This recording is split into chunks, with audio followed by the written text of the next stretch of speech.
PSC Malayalam ചാനലിലേക്ക് എല്ലാവർക്കും സ്വാഗതം. ഇന്ന് നമ്മൾ ചർച്ച ചെയ്യുന്നത് ഫെബ്രുവരി 7 പുറത്തിറങ്ങിയ തൊഴിൽ വാർത്തയിലെ പുതിയ SCERT ചാപ്റ്ററുകളെ ബേസ് ചെയ്തിട്ടുള്ള പോയിന്റുകളാണ് കേട്ടോ. അപ്പോൾ നമുക്ക് പോയിന്റിലേക്ക് കിടക്കാം. ഫസ്റ്റ് പോയിന്റ്, ഔപചാരികമായി ഭരണഘടന രൂപവൽക്കരിച്ച സംവിധാനമേത്? ഭരണഘടനാ നിർമ്മാണ സഭ. ഔപചാരികമായി ഭരണഘടന രൂപവൽക്കരിച്ച സംവിധാനമേത്? ഭരണഘടനാ നിർമ്മാണ സഭ. ഭരണഘടനാ നിർമ്മാണ സഭയുടെ ആദ്യ സമ്മേളനം നടന്നതെന്ന്? 1946 ഡിസംബർ 9. ഭരണഘടനാ നിർമ്മാണ സഭയുടെ ആദ്യ സമ്മേളനം നടന്നതെന്ന്? 1946 ഡിസംബർ 9. ഭരണഘടനാ നിർമ്മാണ സഭ രൂപവൽക്കരിച്ചത് ഏത് സമിതി നിർദ്ദേശിച്ച രൂപരേഖ അടിസ്ഥാനമാക്കിയാണ്? Cabinet mission. ഭരണഘടനാ നിർമ്മാണ സഭ രൂപവൽക്കരിച്ചത് ഏത് സമിതി നിർദ്ദേശിച്ച രൂപരേഖ അടിസ്ഥാനമാക്കിയാണ്? Cabinet mission. ഭരണഘടനാ നിർമ്മാണ സഭയിലെ അംഗങ്ങളെ തിരഞ്ഞെടുത്തത് ഏത് വിധത്തിലാണ്? 1935 ഗവൺമെൻറ് ഓഫ് ഇന്ത്യ ആക്ടിലൂടെ സ്ഥാപിതമായ പ്രവിശ്യ നിയമനിർമ്മാണ സഭകളിലെ അംഗങ്ങൾ പരോക്ഷ തിരഞ്ഞെടുപ്പിലൂടെ. അപ്പോൾ ഭരണഘടനാ നിർമ്മാണ സഭയിലെ അംഗങ്ങളെ തിരഞ്ഞെടുത്തത് ഏത് വിധത്തിലാണ്? 1935 ഗവൺമെൻറ് ഓഫ് ഇന്ത്യ ആക്ടിലൂടെ സ്ഥാപിതമായ പ്രവിശ്യ നിയമനിർമ്മാണ സഭകളിലെ അംഗങ്ങൾ പരോക്ഷ തിരഞ്ഞെടുപ്പിലൂടെയാണ് കേട്ടോ. ഈ ഭരണഘടനാ നിർമ്മാണ സഭയിലേക്ക് ജനസംഖ്യാനുപാതികമായി ഓരോ നാട്ടുരാജ്യത്തിനും അല്ലെങ്കിൽ രാജ്യങ്ങളുടെ കൂട്ടത്തിനും സീറ്റുകൾ അനുവദിച്ചത് ഏത് അനുപാതത്തിലാണ്? 1:10 10 ലക്ഷം കേട്ടോ. ഭരണഘടനാ നിർമ്മാണ സഭയിലേക്ക് ജനസംഖ്യാനുപാതികമായിട്ട് ഓരോ നാട്ടുരാജ്യത്തിനും അല്ലെങ്കിൽ രാജ്യങ്ങളുടെ കൂട്ടത്തിനും സീറ്റുകൾ അനുവദിച്ചത് ഏത് അനുപാതത്തിലാണ്? 1:10 അപ്പോൾ 1:10 ലക്ഷം കേട്ടോ. ബ്രിട്ടീഷ് പ്രവിശ്യകളിൽ നിന്നും എത്ര അംഗങ്ങളെ തിരഞ്ഞെടുത്തിരുന്നു? 292 കേട്ടോ. അതായത് ബ്രിട്ടൻ്റെ നിയന്ത്രണത്തിലുള്ള പ്രദേശങ്ങളെയാണ് ബ്രിട്ടീഷ് പ്രവിശ്യകൾ എന്നുദ്ദേശിക്കുന്നത്. അപ്പോൾ ബ്രിട്ടീഷ് പ്രവിശ്യയിൽ നിന്നും, അതായത് ബ്രിട്ടൻ്റെ നിയന്ത്രണത്തിലുള്ള പ്രദേശങ്ങളിൽ നിന്നും എത്ര അംഗങ്ങളാണ്? 292 അംഗങ്ങൾ കേട്ടോ. നാട്ടുരാജ്യങ്ങൾക്ക് ഭരണഘടനാ നിർമ്മാണ സഭയിൽ അനുവദിച്ച സീറ്റുകൾ എത്ര? 93. നാട്ടുരാജ്യങ്ങൾക്ക് ഭരണഘടനാ നിർമ്മാണ സഭയിൽ അനുവദിച്ച സീറ്റുകൾ എത്ര? 93. ഓരോ പ്രവിശ്യയിലെയും സീറ്റുകൾ അവരവരുടെ ജനസംഖ്യാനുപാതമനുസരിച്ച് ഏതൊക്കെ 3 മുഖ്യ വിഭാഗങ്ങൾക്കിടയിലാണ് വീതിച്ചു നൽകിയത്? മുസ്ലിങ്ങൾ, സിഖുകാർ, പൊതുവിഭാഗം. ഓരോ പ്രവിശ്യയിലെയും സീറ്റുകളെ അവരവരുടെ ജനസംഖ്യാനുപാതികം അനുസരിച്ച് ഏതൊക്കെ 3 മുഖ്യ വിഭാഗങ്ങൾക്കിടയിലാണ് വീതിച്ചു നൽകിയത്? മുസ്ലിങ്ങൾ, സിഖുകാർ, പൊതുവിഭാഗം. പ്രവിശ്യ നിയമനിർമ്മാണ സഭയിലെ ഓരോ സമുദായത്തിലും പെട്ട അംഗങ്ങൾ അവരുടെ പ്രതിനിധികളെ തിരഞ്ഞെടുത്തത് ഏത് വിധമാണ്? ആനുപാതിക പ്രാതിനിധ്യ വ്യവസ്ഥയിലെ ഏക കൈമാറ്റ വോട്ട് സമ്പ്രദായ പ്രകാരം. പ്രവിശ്യ നിയമനിർമ്മാണ സഭയിലെ ഓരോ സമുദായത്തിലും പെട്ട അംഗങ്ങൾ അവരവരുടെ പ്രതിനിധികളെ തിരഞ്ഞെടുത്തത് ഏത് വിധമാണ്? ആനുപാതിക പ്രാതിനിധ്യ വ്യവസ്ഥയിലെ ഏക കൈമാറ്റ വോട്ട് സമ്പ്രദായ പ്രകാരം. നാട്ടുരാജ്യങ്ങളിൽ നിന്ന് ഭരണഘടനാ നിർമ്മാണ സഭയിലേക്കുള്ള അംഗങ്ങളെ നിശ്ചയിച്ചത് ഏത് വിധത്തിലാണ്? കൂടിയാലോചനകളിലൂടെ കേട്ടോ. അപ്പോൾ നാട്ടുരാജ്യങ്ങളിൽ നിന്ന് ഭരണഘടനാ നിർമ്മാണ സഭയിലേക്കുള്ള അംഗങ്ങളെ നിശ്ചയിച്ചത് കൂടിയാലോചനകളിലൂടെയാണ്. 1947 ജൂൺ 3 പദ്ധതിയുടെ ഫലം എന്തായിരുന്നു? ഇന്ത്യ വിഭജനം. 1947 ജൂൺ 3 പദ്ധതിയുടെ ഫലം എന്തായിരുന്നു? ഇന്ത്യ വിഭജനം. ഇന്ത്യ വിഭജനത്തോടെ ഭരണഘടനാ നിർമ്മാണ സഭയിലെ അംഗസംഖ്യ എത്രയായി കുറഞ്ഞു? 299. ഓക്കെ, അപ്പോൾ ഇന്ത്യ വിഭജനത്തോടെ ഭരണഘടനാ നിർമ്മാണ സഭയിലെ അംഗസംഖ്യ 299 കുറഞ്ഞു. ഇന്ത്യൻ ഭരണഘടന അംഗീകരിക്കപ്പെട്ടതെന്ന്? 1949 നവംബർ 26. ഇന്ത്യൻ ഭരണഘടന അംഗീകരിക്കപ്പെട്ടതെന്ന്? 1949 നവംബർ 26. 1950 ജനുവരി 24 അന്തിമമായി ഭരണഘടന പാസാക്കിയപ്പോൾ അതിൽ എത്ര പേർ ഒപ്പുവെച്ചു? 284 പേര്. 1950 ജനുവരി 24 അന്തിമമായി ഭരണഘടന പാസാക്കിയപ്പോൾ അതിൽ എത്ര പേർ ഒപ്പുവെച്ചു? 284 പേര്. ഇന്ത്യൻ ഭരണഘടന നിലവിൽ വന്നതെന്ന്? 1950 ജനുവരി 26. ഇന്ത്യൻ ഭരണഘടന നിലവിൽ വന്നതെന്ന്? 1950 ജനുവരി 26.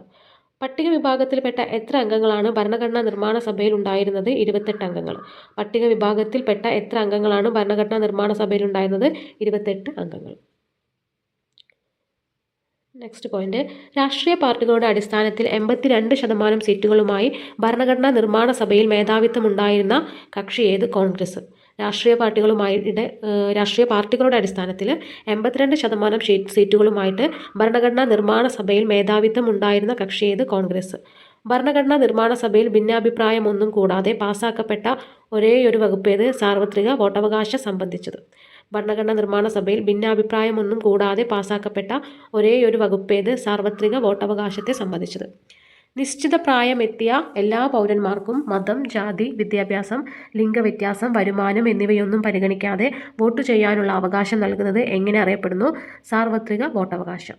നിശ്ചിത പ്രായമെത്തിയ എല്ലാ പൗരന്മാർക്കും മതം, ജാതി, വിദ്യാഭ്യാസം, ലിംഗവ്യത്യാസം, വരുമാനം എന്നിവയൊന്നും പരിഗണിക്കാതെ വോട്ട് ചെയ്യാനുള്ള അവകാശം നൽകുന്നത് എങ്ങനെ അറിയപ്പെടുന്നു? സാർവത്രിക വോട്ടവകാശം. അംഗങ്ങൾ ഭരണഘടനാ നിർമ്മാണ സഭയുടെ പ്രവർത്തനങ്ങളിൽ ഏർപ്പെട്ടത് എന്തിൻ്റെ അടിസ്ഥാനത്തിലാണ്? പൊതുകാരണം. അംഗങ്ങൾ ഭരണഘടനാ നിർമ്മാണ സഭയുടെ പ്രവർത്തനങ്ങളിൽ ഏർപ്പെട്ടത് എന്തിൻ്റെ അടിസ്ഥാനത്തിലാണ്? പൊതുകാരണം.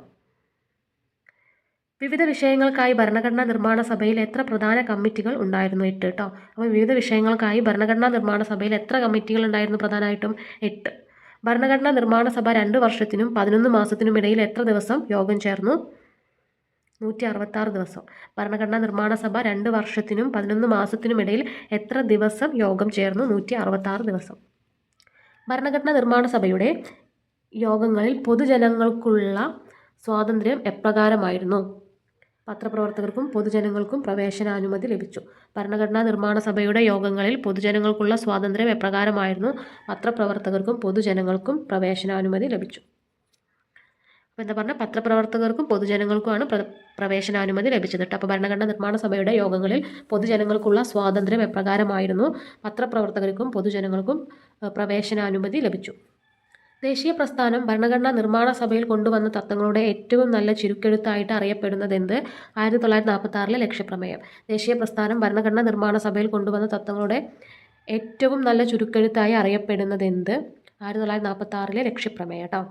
ലക്ഷ്യപ്രമേയം ഭരണഘടനാ നിർമ്മാണ സഭയിൽ അവതരിപ്പിച്ചത് ആര്? ജവഹർലാൽ നെഹ്റു. ലക്ഷ്യപ്രമേയം ഭരണഘടനാ നിർമ്മാണ സഭയിൽ അവതരിപ്പിച്ചത് ആര്? ജവഹർലാൽ നെഹ്റു. ഇതിൻ്റെ താഴെ ലക്ഷ്യപ്രമേയത്തെക്കുറിച്ചുള്ള പോയിന്റുകളാണ് നോക്കാം കേട്ടോ. ലക്ഷ്യപ്രമേയത്തിലെ പ്രധാന ആശയങ്ങൾ: ഇന്ത്യ ഒരു സ്വതന്ത്ര പരമാധികാര റിപ്പബ്ലിക്കാണ്. ഒന്നാമത്തെ പോയിന്റാണ് കേട്ടോ. ഇന്ത്യ ഒരു സ്വതന്ത്ര പരമാധികാര റിപ്പബ്ലിക്കാണ്. ഇന്ത്യ എന്നത് ബ്രിട്ടീഷ് ഇന്ത്യൻ ഭൂപ്രദേശങ്ങളുടെയും ഇന്ത്യയിലെ നാട്ടുരാജ്യങ്ങളുടെയും യൂണിയൻ്റെ ഭാഗമാകാൻ ആഗ്രഹിക്കുന്ന ബ്രിട്ടീഷ് ഇന്ത്യക്ക് പുറത്തുണ്ടായിരുന്ന മറ്റ് ഭാഗങ്ങളുടെയും ഒരു യൂണിയൻ ആയിരിക്കും. എന്താ പറയുന്നത്? ഇന്ത്യ എന്നത് ബ്രിട്ടീഷ് ഇന്ത്യൻ ഭൂപ്രദേശങ്ങളുടെയും ഇന്ത്യയിലെ നാട്ടുരാജ്യങ്ങളുടെയും യൂണിയൻ്റെ ഭാഗമാകാൻ ആഗ്രഹിക്കുന്ന ബ്രിട്ടീഷ് ഇന്ത്യക്ക് പുറത്തുണ്ടായിരുന്ന മറ്റ് ഭാഗങ്ങളുടെയും ഒരു യൂണിയനായിരിക്കും. യൂണിയനിൽ നിയോഗിക്കപ്പെട്ടുള്ളതോ നിക്ഷിപ്തമായതോ ആയ പ്രദേശങ്ങളൊഴികെ യൂണിയനെ രൂപവൽക്കരിക്കുന്ന മുഴുവൻ പ്രദേശങ്ങളും സ്വയം ഭരണാധികാരമുള്ള യൂണിറ്റുകളായിരിക്കും. ഗവൺമെൻറ്റിൻ്റെയും ഭരണത്തിൻ്റെയും എല്ലാ അധികാരങ്ങളും ചുമതലകളും നിർവഹിക്കുകയും ചെയ്യും. അപ്പോൾ യൂണിയനിൽ നിയോഗിക്കപ്പെട്ടുള്ളതോ നിക്ഷിപ്തമായതോ ആയ പ്രദേശങ്ങളൊഴികെ യൂണിയനെ രൂപവൽക്കരിക്കുന്ന മുഴുവൻ പ്രദേശങ്ങളും സ്വയം ഭരണാധികാരമുള്ള യൂണിറ്റുകളായിരിക്കും. ഗവൺമെൻറ്റിൻ്റെയും ഭരണത്തിൻ്റെയും എല്ലാ അധികാരങ്ങളും ചുമതലകളും നിർവഹിക്കുകയും ചെയ്യും. സ്വതന്ത്ര പരമാധികാര ഇന്ത്യയുടെ ഭരണഘടനയുടെയും എല്ലാ അധികാരവും ജനങ്ങളിൽ നിന്ന് ഉത്ഭവിക്കുന്നതാണ്. സ്വതന്ത്ര പരമാധികാര ഇന്ത്യയുടെയും ഭരണഘടനയുടെയും എല്ലാ അധികാരവും ജനങ്ങളിൽ നിന്ന് ഉത്ഭവിക്കുന്നതാണ്. സാമൂഹിക, സാമ്പത്തിക, രാഷ്ട്രീയ നീതി നിയമത്തിനും പൊതുധാർമ്മികതയ്ക്കും വിധേയമായി ഇന്ത്യയിലെ എല്ലാ ജനങ്ങൾക്കും ഉറപ്പു നൽകുകയും അത് സംരക്ഷിക്കുകയും ചെയ്യും. സാമൂഹിക, സാമ്പത്തിക, രാഷ്ട്രീയ നീതി നിയമത്തിനും പൊതുധാർമ്മികതയ്ക്കും വിധേയമായി ഇന്ത്യയിലെ എല്ലാ ജനങ്ങൾക്കും ഉറപ്പു നൽകുകയും അത് സംരക്ഷിക്കുകയും ചെയ്യും. ന്യൂനപക്ഷങ്ങൾ, പിന്നോക്ക ഗോത്രവർഗ മേഖലകൾ, അടിച്ചമർത്തപ്പെട്ടവർ, മറ്റ് പിന്നാക്ക വിഭാഗങ്ങൾ തുടങ്ങിയവർക്ക് മതിയായ സംരക്ഷണം നൽകും. അപ്പോൾ ന്യൂനപക്ഷങ്ങൾ, പിന്നാക്ക ഗോത്രവർഗ മേഖലകൾ, അടിച്ചമർത്തപ്പെട്ടവർ, മറ്റ് പിന്നാക്ക വിഭാഗങ്ങൾ തുടങ്ങിയവർക്ക് മതിയായ സംരക്ഷണം നൽകും. ലോക സമാധാനത്തിനും മാനവരാശിയുടെ ക്ഷേമത്തിനും വേണ്ടി ഈ രാഷ്ട്രം പൂർണ്ണമായും പരപ്രേരണ കൂടാതെ പ്രവർത്തിക്കും. അടുത്ത ലാസ്റ്റ് പോയിന്റ് എന്താണ്? ലോക സമാധാനത്തിനും മാനവരാശിയുടെ ക്ഷേമത്തിനും വേണ്ടി ഈ രാഷ്ട്രം പൂർണ്ണമായും പരപ്രേരണ കൂടാതെ പ്രവർത്തിക്കും. ഓക്കെ, അപ്പോൾ അത്രയാണ് നമ്മൾ ലക്ഷ്യപ്രമേയത്തെക്കുറിച്ച് പറഞ്ഞ പോയിന്റുകൾ കേട്ടോ. ഇനി ബാക്കി പോയിന്റുകളിലേക്ക് കടക്കാം. ഭരണഘടനയുടെ പിന്നിലുള്ള അഭിലാഷങ്ങളെയും മൂല്യങ്ങളെയും ഉൾക്കൊള്ളുന്നതായി വിശേഷിപ്പിക്കപ്പെടുന്നതെന്ത്? ലക്ഷ്യപ്രമേയം. ഭരണഘടനയുടെ പിന്നിലുള്ള അഭിലാഷങ്ങളെയും മൂല്യങ്ങളെയും ഉൾക്കൊള്ളുന്നതായി വിശേഷിക്കപ്പെടുന്നതെന്ത്? ലക്ഷ്യപ്രമേയം. എന്തിൻ്റെ അടിസ്ഥാനത്തിലാണ് സമത്വം, സ്വാതന്ത്ര്യം, ജനാധിപത്യം, പരമാധികാരം, സാർവലൗകിക സ്വത്വം തുടങ്ങിയ അടിസ്ഥാന തത്വങ്ങൾക്ക് ഭരണഘടന സ്ഥാപനപരമായ രൂപം നൽകിയത്? ലക്ഷ്യപ്രമേയം. ഇതിൻ്റെ അടിസ്ഥാനത്തിലാണ് സമത്വം, സ്വാതന്ത്ര്യം, ജനാധിപത്യം, പരമാധികാരം, സാർവലൗകിക സ്വത്വം തുടങ്ങിയ അടിസ്ഥാന തത്വങ്ങൾക്ക് ഭരണഘടനാ സ്ഥാപനപരമായ രൂപം നൽകിയത്? ലക്ഷ്യപ്രമേയം. ബ്രിട്ടീഷ് ഭരണഘടനയിൽ നിന്ന് ഇന്ത്യൻ ഭരണഘടന കടമെടുത്ത പ്രധാന വ്യവസ്ഥകളേവ? കേവല ഭൂരിപക്ഷ വ്യവസ്ഥ, പാർലമെൻ്ററി സമ്പ്രദായം, നിയമവാഴ്ച എന്ന ആശയം, സ്പീക്കറുടെ സ്ഥാപനവും അവരുടെ പങ്കും, നിയമനിർമ്മാണ നടപടിക്രമം. അപ്പോൾ ബ്രിട്ടീഷ് ഭരണഘടനയിൽ നിന്ന് ഇന്ത്യൻ ഭരണഘടന കടമെടുത്ത പ്രധാന വ്യവസ്ഥകളേവ: കേവല ഭൂരിപക്ഷ വ്യവസ്ഥ, പാർലമെൻ്ററി ഭരണ സമ്പ്രദായം, നിയമവാഴ്ച എന്ന ആശയം, സ്പീക്കറുടെ സ്ഥാപനവും അവരുടെ പങ്കും, നിയമനിർമ്മാണ നടപടിക്രമം. അമേരിക്കൻ ഭരണഘടനയിൽ നിന്ന് ഇന്ത്യ സ്വീകരിച്ച പ്രധാന ആശയങ്ങളേവ: മൗലികാവകാശങ്ങളെ പറ്റിയുള്ള അധ്യായം, നീതിന്യായ പുനഃപരിശോധനാധികാരം, നീതിന്യായ വിഭാഗത്തിൻ്റെ സ്വാതന്ത്ര്യം. അപ്പോൾ അമേരിക്കൻ ഭരണഘടനയിൽ നിന്ന് ഇന്ത്യ സ്വീകരിച്ച പ്രധാന ആശയങ്ങളേവ: മൗലികാവകാശങ്ങളെ പറ്റിയുള്ള അധ്യായം, നീതിന്യായ പുനഃപരിശോധനാധികാരം, നീതിന്യായ വിഭാഗത്തിൻ്റെ സ്വാതന്ത്ര്യം. കനേഡിയൻ ഭരണഘടനയിൽ നിന്ന് ഇന്ത്യ സ്വീകരിച്ച പ്രധാന ആശയങ്ങളേവ: അർദ്ധ ഫെഡറൽ ഗവൺമെൻറ്, അതായത് ശക്തമായ കേന്ദ്ര ഗവൺമെൻറ്റോടുകൂടിയ ഫെഡറൽ സമ്പ്രദായം. അടുത്തത് അവശിഷ്ടാധികാരം എന്ന ആശയം. അപ്പോൾ കനേഡിയൻ ഭരണഘടനയിൽ നിന്ന് ഇന്ത്യ സ്വീകരിച്ച പ്രധാന ആശയങ്ങളേവ: അർദ്ധ ഫെഡറൽ ഗവൺമെൻറ്, അതായത് ശക്തമായ കേന്ദ്ര ഗവൺമെൻറ്റോടുകൂടിയ ഫെഡറൽ സമ്പ്രദായം. മറ്റൊന്ന് അവശിഷ്ടാധികാരം. രാഷ്ട്രനയവുമായി ബന്ധപ്പെട്ട നിർദ്ദേശക തത്വങ്ങൾ ഏത് രാജ്യത്തു നിന്നാണ് ഇന്ത്യ സ്വീകരിച്ചത്? അയർലാൻഡ് കേട്ടോ. അപ്പോൾ രാഷ്ട്രനയവുമായി ബന്ധപ്പെട്ട നിർദ്ദേശക തത്വങ്ങൾ ഏത് രാജ്യത്തു നിന്നാണ് ഇന്ത്യ സ്വീകരിച്ചത്? അയർലാൻഡ്. സ്വാതന്ത്ര്യം, സാഹോദര്യം, സമത്വം എന്നീ തത്വങ്ങൾ ഏതു രാജ്യത്തെ ഭരണഘടനയിൽ നിന്നാണ് ഇന്ത്യ സ്വീകരിച്ചത്? ഫ്രാൻസ്. സ്വാതന്ത്ര്യം, സാഹോദര്യം, സമത്വം എന്നീ തത്വങ്ങൾ ഏത് രാജ്യത്തെ ഭരണഘടനയിൽ നിന്നാണ് ഇന്ത്യ സ്വീകരിച്ചത്? ഫ്രാൻസ്. ഇന്ത്യൻ ഭരണഘടനയുടെ ഭാഗം 3ൻ്റെ പ്രതിപാദ്യമെന്ത്? മൗലികാവകാശങ്ങൾ. ഇന്ത്യൻ ഭരണഘടനയുടെ ഭാഗം 3ൻ്റെ പ്രതിപാദ്യമെന്ത്? മൗലികാവകാശങ്ങൾ. 1928 മോത്തിലാൽ നെഹ്റു കമ്മിറ്റി മുന്നോട്ട് വെച്ച പ്രധാന വാദം ഏതായിരുന്നു? അവകാശ പത്രിക വേണമെന്നത്. അപ്പോൾ 1928 കേട്ടോ മോത്തിലാൽ നെഹ്റു കമ്മിറ്റി മുന്നോട്ട് വെച്ച വാദം ഏതായിരുന്നു? മുന്നോട്ട് വെച്ച പ്രധാന വാദം എന്ന് പറയുന്നത് അവകാശ പത്രിക വേണമെന്നതായിരുന്നു കേട്ടോ. നിയമപരമായ അവകാശങ്ങളെ സംരക്ഷിക്കുന്നതും നടപ്പിലാക്കുന്നതും എന്തിലൂടെയാണ്? സാധാരണ നിയമത്തിലൂടെ. നിയമപരമായ അവകാശങ്ങളെ സംരക്ഷിക്കുന്നതും നടപ്പിലാക്കുന്നതും എന്തിലൂടെയാണ്? സാധാരണ നിയമങ്ങളിലൂടെ. മൗലികാവകാശങ്ങളെ സംരക്ഷിക്കുന്നതും ഉറപ്പുവരുത്തുന്നതും എന്ത്? രാജ്യത്തെ ഭരണഘടന. മൗലികാവകാശങ്ങളെ സംരക്ഷിക്കുന്നതും ഉറപ്പുവരുത്തുന്നതും എന്താണ്? രാജ്യത്തെ ഭരണഘടനയാണ്. ഗവൺമെൻറ്റിൻ്റെ പ്രവർത്തനങ്ങളിലൂടെ മൗലികാവകാശങ്ങൾ ലംഘിക്കപ്പെട്ടാൽ അവയെ സംരക്ഷിക്കാനുള്ള അധികാരവും ഉത്തരവാദിത്തവും ആർക്കാണ്? നീതിന്യായ വിഭാഗത്തിന്. ഗവൺമെൻറ്റിൻ്റെ പ്രവർത്തനങ്ങളിലൂടെ മൗലികാവകാശങ്ങൾ ലംഘിക്കപ്പെട്ടാൽ അവയെ സംരക്ഷിക്കാനുള്ള അധികാരവും ഉത്തരവാദിത്തവും ആർക്കാണ്? നീതിന്യായ വിഭാഗത്തിന്. കാര്യനിർവഹണ നിയമനിർമ്മാണ വിഭാഗങ്ങളുടെ പ്രവർത്തനങ്ങൾ മൗലികാവകാശങ്ങളെ ലംഘിക്കുകയോ അന്യായമായ രീതിയിൽ നിയന്ത്രിക്കുകയോ ചെയ്താൽ ഇത്തരം പ്രവർത്തികളെ നിയമവിരുദ്ധമായി പ്രഖ്യാപിക്കാനുള്ള അധികാരം ആർക്കാണ്? നീതിന്യായ വിഭാഗത്തിന്.